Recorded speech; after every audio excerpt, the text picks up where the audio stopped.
다 주의 것이니 세상 평안과 위로 내게 없어도 예수 오직 예수뿐이네. 은혜하며 뜻있는 날입니다. 우리 교회 역사상 처음으로 장로님 한 분을 이렇게 임직할 수 있게 되었어요. 언제 올까 했는데 이제 드디어 그날이 왔습니다. 장로는 옛날 이스라엘 백성이 애굽에서 노예 생활할 때부터 있었습니다. 출애굽기 24장을 보면 이스라엘 장로 70명이 나와요. 그 70명이 장로의 총 숫자를 말하는 것인지 아니면 많은 장로들 중에 선택된 70명을 의미하는지는 잘 모르지만 아무튼 장로들이 있었습니다. 나이 드신 어르신들, 모세와 함께 백성들을 다스리는 어르신들입니다. 사실 이 장로라는 그 말의 이 뜻을 보면 이 터수용이라는 그 단어에서 왔다고 그래요. 그래서 아마 나이가 많이 드신 터수용에게 나신 그런 분들을 얘기한 것 같습니다. 구약시대와 신약시대와 지금의 장로 제도는 같지는 않지만 오늘 본문에서 사도 베드로는 장로에 대해서 몇 가지 중요한 것을 이야기를 해주고 있습니다. 그렇다고 나는 장로가 아니라고 해가지고서 설교 도중에 나가지 마세요. 오늘은 딱 두 가지만 말씀드리고 싶어요. 고난과 겸손. 첫째로 고난입니다. 여러분이 만약에 어떤 그리스도를 본다면 그리스도인에게 뭐가 보여야 되냐면 그리스도가 보여야 돼요. 그렇죠? 그런데 특히 그리스도의 고난이 보여져야 하는 것입니다. 그리스도의 능력, 힘, 지혜, 지도력, 지식, 가르침, 기적 이런 것보다 먼저 그리스도의 고난이 보여져야 되는 거예요. 고난을 받을 때 또한 그 나타나는 그 그리스도의 성품이 보여져야 되는 것입니다. 좋을 때 보여지는 어떤 성품이 아니라 어려울 때, 힘들 때, 고난을 당하고 있을 때 나타나는 그 그리스도의 성품이 보여져야 하는 것입니다. 여러분, 왜 우리가 장로님을 세운 줄 아십니까? 고생시키려고. 고생 좀 하셔야 돼요, 장로님. 그래서 세운 거예요. 여기 그랬잖아요. 그리스도의 고난에 증인이 되라고 세워준 거예요. 맞죠? 장로 이꼴 그리스도의 고난의 증인이라고 그랬어요. 그리스도의 고난의 증인이라는 말은 예수님처럼 고생 꽤나 한다는 거예요. 고생 꽤나 하실 거예요. 더 많은 고난을 짊어지시고 예수님처럼 아무 말도 못 하시고요. 그냥 묵묵히 어떨 때는 모든 고난을 담당해야 되는 것입니다. 그리스도의 성숙은 일을 아주 잘한다. 아주 일을 잘하시네요. 리더십 참 좋으시네요. 아는 것도 많고요. 말씀을 어떻게 그렇게 많이 아세요. 실력도 좋네요. 거기에 달려있는 것이 아니라 얼마나 주님을 위해서 고생하고 고난을 당했느냐. 거기에 달려있는 거예요. 여러분이 여러분의 그 천진난만한 그 어린 자녀를 보면 그 어린 아이들은 너무 어려가지고서 집안 사정, 형편을 잘 알지 못합니다. 아빠가 해고를 당해서 문제가 생겼는지, 아빠가 학교에서 공부 때문에 엄청 힘들어 하는지, 아이는 알 바가 아니에요. 상관도 없어요. 근데 아이들이 좀 커가면 부모의 그 고난에 조금씩 동참하게 돼요. 알아가는 거예요. 만약에 사업이 잘 안 되어가지고 경제적으로 힘들어지면 이제 아이들도 철이 들었으면요. 알아서 절약을 해요. 옛날에는 전기불을 막 켜놓고 돌아다녔어요. 상관없어. 그냥 불 다 켜놓고. 샤워도 엄청 오래 해요. 그냥.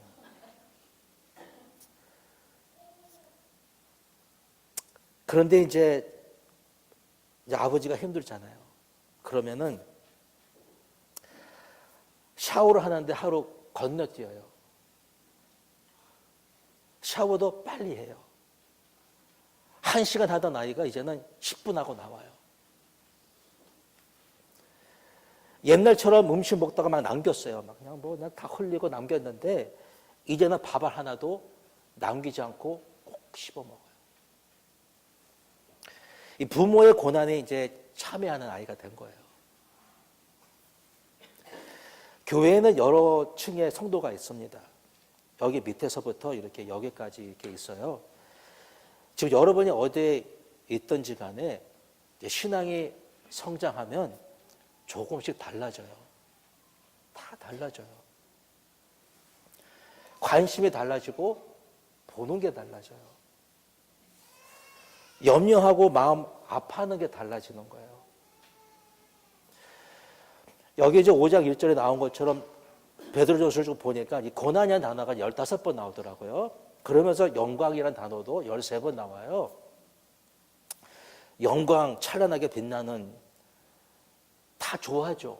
빛나고 싶고, 남에게 칭찬 듣고 싶고, 잘한다고 얘기 듣고 싶고, 다 그런 것입니다. 빛나고 멋있고 싶어요.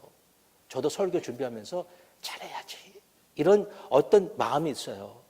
찬양하더라도 잘해야지. 빛나고 싶죠. 왜 못하고 싶겠습니까? 그러나 고난은 좋아하지 않습니다.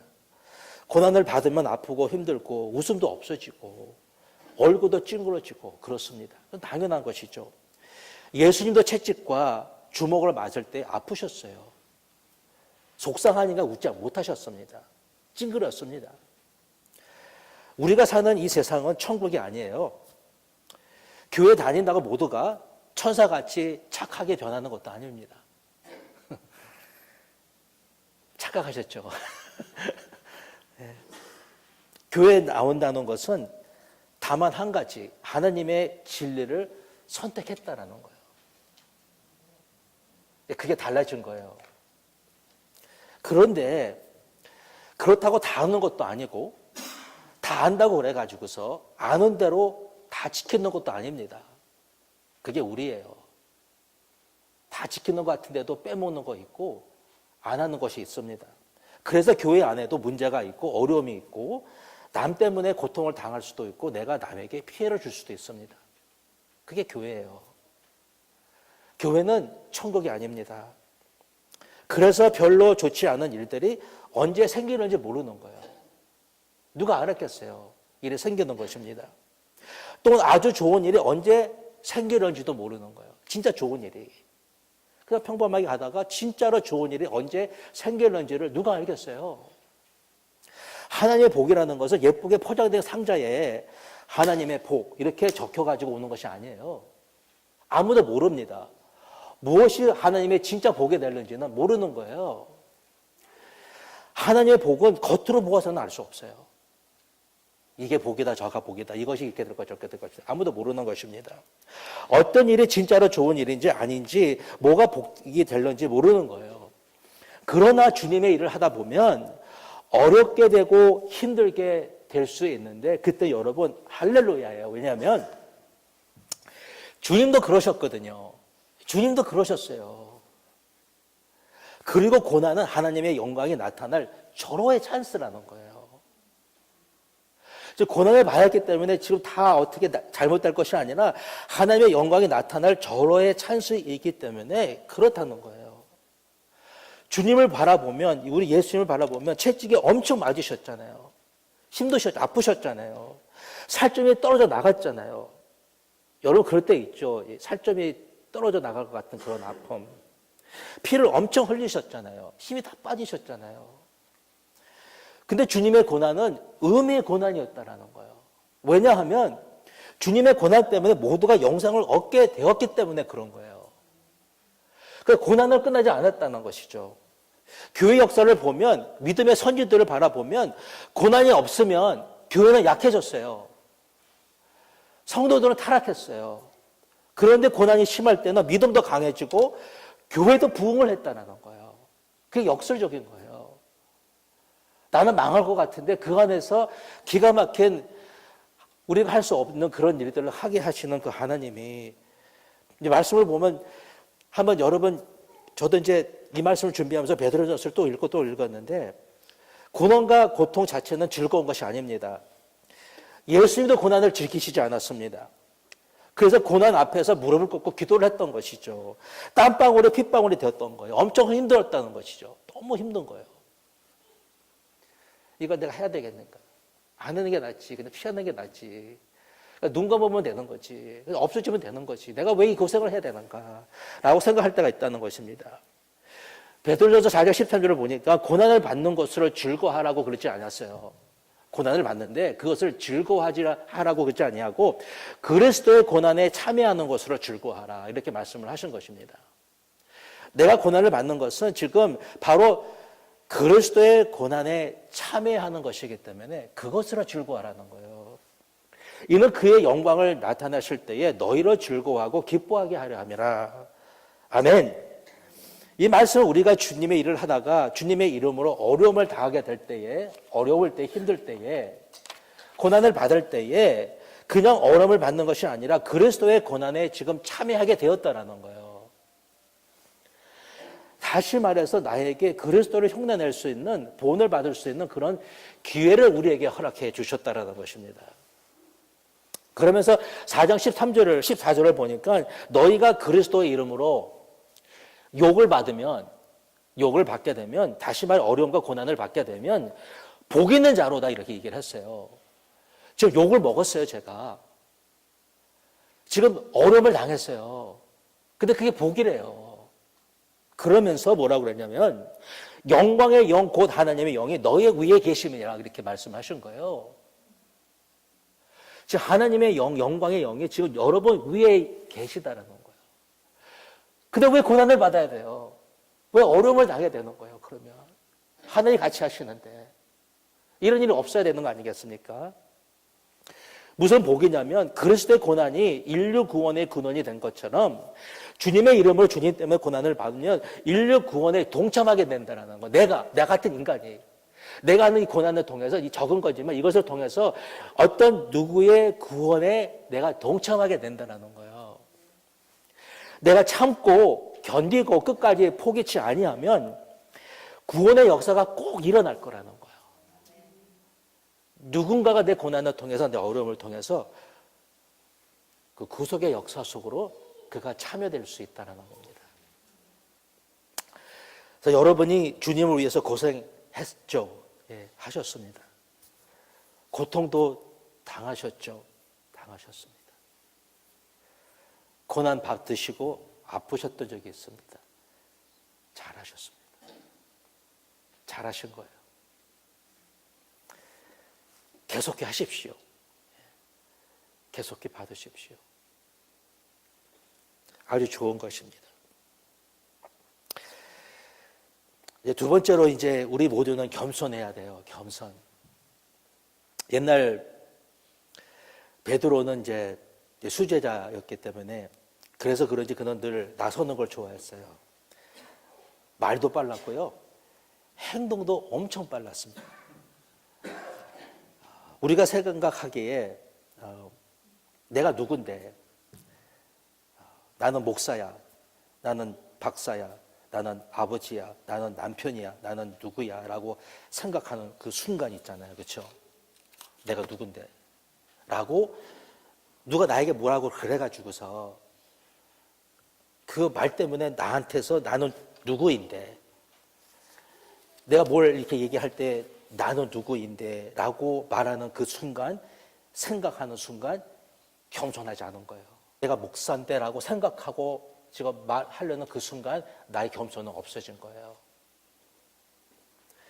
베드로는 머리도 빨랐고 입도 빨랐어요. 남의 생각도 하기 전에 내 그리스도는 살아계신 하나님의 아들이라고 입에서 푹 나왔던 사람이에요. 내 주님, 제가 물 위를 한번 걸어보겠습니다. 여러분, 왜 물 위를 걸어서 뭐 하겠다고 물 위를 걷겠다고 하십니까? 예수님께서 고난을 받고 죽을 거라고 하시니까 아닙니다. 그럴 수 없습니다. 절대로 죽을 수 없습니다. 사탄아 물러갈지어다 그랬습니다. 주님이 3번 부인할 걸 했더니 아닙니다. 절대 저는 부인하지 않을 겁니다. 나는 주님을 버리지 않고 주님을 따라가겠습니다 하고 그렇게 얘기했던 베드로, 시험에 들지 않게 기도하라고 했더니 잠만 자다가 예수님을 3번 부인하고 나니까 이제 그때 겸손했었어요. 베드로는 사도입니다. 1장 2절에서 예수 그리스도의 사도 이렇게 시작을 하죠. 근데 5장 1절을 보니까 자신을 장로라고 이렇게 얘기를 하는 거예요. 장로라고. 그러면서 장로들에게 나도 사도이고 라고 하지 아니하고 장로라고 그랬어요. 다시 말해서 자기는 사도이지만 장로들과 자신을 동일화했다는 거예요. 이게 뭐냐면 우리는 자꾸 내려가야 돼요. 올라가면 안 돼요. 내려가야 돼요. 우리 예수님이 하늘에서 땅으로, 그 다음에 땅에서 십자가에서 무덤으로, 무덤에서 지옥까지 내려가셨던 것처럼 자꾸 내려가야 돼요. 아무튼 내려가야 돼요. 밑바닥까지 내려가서 그 밑에서 못할 일이 없이 주님을 섬길 수가 있어야 되는 거예요.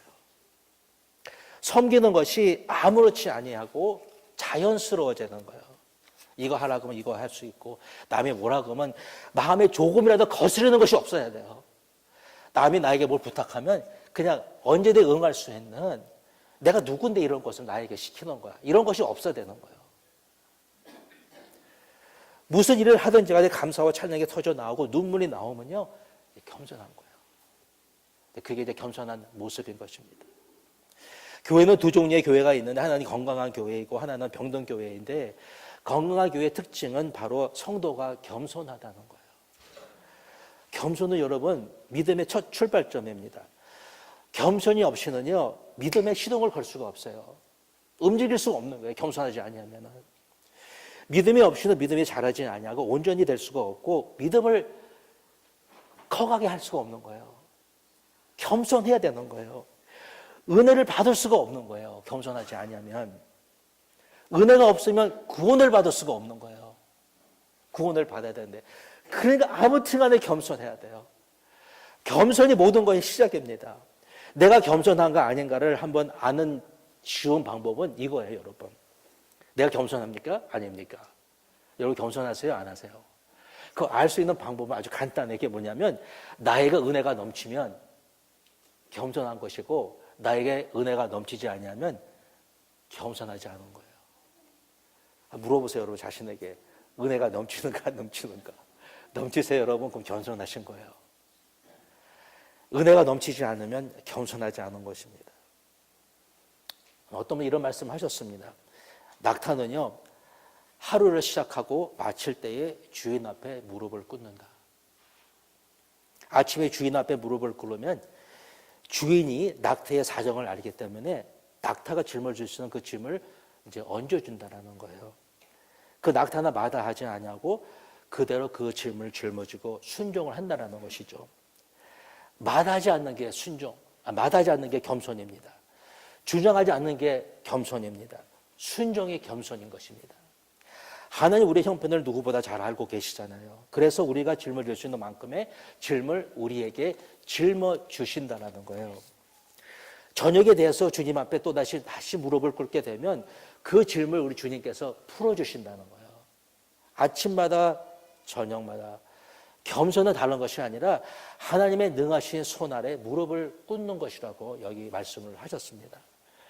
내가 가진 수료증이 100개나 되고 증명서가 1000개가 된다 할지라도 하나님 앞에서는 아무것도 아니라는 것이죠. 제가 이상덕 장로님을 좋아하는 것은 우리 장로님께서 옛날 LA에 계셨을 때에 엄청 성경 공부를 많이 하신 분이에요. 참 많이 하셨어요. 여러 가지 아마 삥삥 돌리도 다 했을 것 같아. 예? 여기서부터 여기까지 다 하신 분입니다. 제자 후로도 많이 받으시고 많은 제자도 양육하셨어요. 근데 여기 오셔가지고서 제일 밑바닥에서 1대1을 하셨어요. 밑바닥에서 사는 거예요. 성경 파노라마 하셨습니다. 세상에 제일 교만한 사람은 책 한 권 읽은 사람이라고 그러잖아요. 왜냐하면 책 한 권 읽은 사람은 우기는 데 천재라는 거예요. 자기가 아는 책 한 권밖에는 모르거든요. 근데 독서를 많이 하는 사람은 안 읽은 책이 읽은 책보다 훨씬 많다는 것을 알기 때문에 교만할 수가 없는 거예요. 여러분 박사학위를 받으려면요 책을 엄청 읽잖아요. 그렇죠? 아마 그 논문에 들어간 그 책 숫자만 아마 1000개 낼 것 같아요. 1000개. 그렇죠? 여러분 1000개라는 것은요 책장을 이렇게 쭉 이렇게 나열해 놓으면 10개 정도는 채워야 되는 거예요. 가득히. 많은 거잖아요. 그런데 여러분 도서관에 가보시면요 도서관에 가보면 그 10개가 별게 아니에요. 10개 많이 읽었다고요? 진짜 별거 아니죠, 목사님. 그렇죠? 김삼 목사님. 1000권을 읽었는데 그거 별거 아니에요. 알면 알수록 모르는 게 얼마나 많은지 하느님 앞에 무릎을 꿇게 되는 것이죠. 겸손한 사람은 하나님께 모든 것을 맡긴다고 그랬어요. 내가 하면 된다라고 주님께 의탁하지 아니하고 맡기지 아니하고 열심만 내는 것은요 겸손하지 않은 거예요. 겸손한 사람은 열심을 내죠. 힘을 다하죠.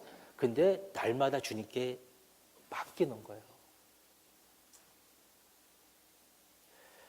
겸손한 사람은 주님 앞에 엎어져서 기도를 안 할 수가 없어요.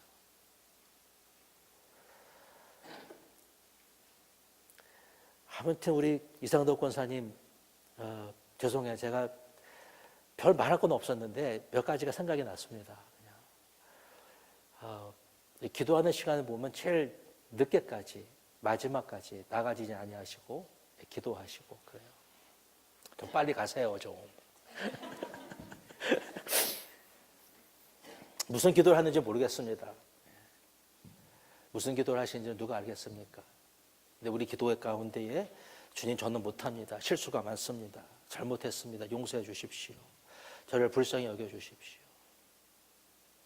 저를 고쳐 주십시오.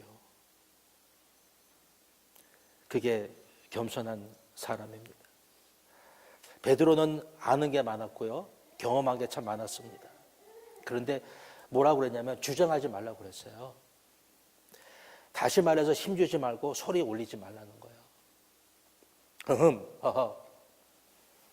말 들으라고 그랬지. 그런다고 됩니까? 안 되더라고요. 그렇죠, 여러분? 그래서 여기에 3절에 보니까 양물이라고 그랬는데 양이라고 얘기한 이유가 있습니다. 양이라는 것은 온순해서 양이라고 그런 것이 아니라 고집이 엄청 세고 엄청 말을 듣지 않기 때문에 양이라고 그런 거예요. 여러분의 자녀를 가진 부모님들을 한번 여러분이 다 잘 아시는 이야기인데 아이들에게 힘을 주고 말소리를 높이는 게 어떨 때는 자연스럽잖아요. 아이들에게 야 한번 딱 얘기해 놓고 엄격하게 한번 힘주고 겁주고 이러면 될 것 같아요? 안 되죠, 여러분? 부모님들에게 아이들에게 하다가 잘 안 되면 소리를 지르거라 이렇게 말씀해 놓은 성경 구절은 없잖아요. 여기서 허리를 동이라는 말은 흩어지지 아니하도록 모아서 묶으라는 거예요. 다시 말해서 옛날에는 옷을 입으면 흘러내렸습니다. 바짝 올라가지고 허리에 끈을 조여서 흘러내리지 아니하도록 동이라는 거예요. 신발을 신으면 신발끈을 단단히 매고 바지를 혁대로 조이는 것처럼 겸손히 흘러내려가지 아니하도록 없어지지 않도록 늘 겸손한 만만한 준비와 태도를 가지고 날마다 살라는 거예요. 그러면 주님께서 때가 되면 높여주신다고 말씀을 해주시는 것입니다. 인생은 일반 통행이 아니라 쌍방통행, 뭐든지 서로 주고 받아야 하는 것입니다. 사랑도 봉사도 섬김도 나눔도 베품도 용납도 용서도 짐을 지는 것도 복종도 서로 할 때에 좋은 것입니다. 이 천국은 이 서로가 잘 되는 곳입니다. 모든 것이 잘 균형을 이룬 것이죠. 근데 세상은 그렇지가 않잖아요. 서로가 잘 되지 않기 때문에 문제가 있는 것입니다. 근데 인생은 이 서로가 잘 될 때에 행복할 수 있는 거예요. 어떤 관계도 단체도 조직도 모든 것이 다 이 서로가 잘 되어지면 행복하게 되는 것입니다. 그래서 성경은 서로 하라고 장려를 하고 있는 것이죠. 뭐든지 서로 잘하라는 거예요. 오늘 본문에서 서로 겸손하라고 말씀해 주셨습니다. 서로 겸손하면 은혜가 쏟아질 것이고 위로 높이실 것이며 부흥 발전하게 될 거라고 하나님께서 약속해 주셨습니다. 우리 장로님 축하합니다. 우리 권사님 두 분 축하합니다. 또 이미 권사님 되신 분들 다 축하합니다. 우리 집사님들 또 모든 분들 다 주님의 이름으로 그동안 잘하셨습니다. 수고하셨습니다. 더욱더 겸손한 우리 올네이션스 교회 여러분과 제가 되기를 축원합니다. 이곳에 생명샘 솟아나 눈물 골짝 지나갈 때에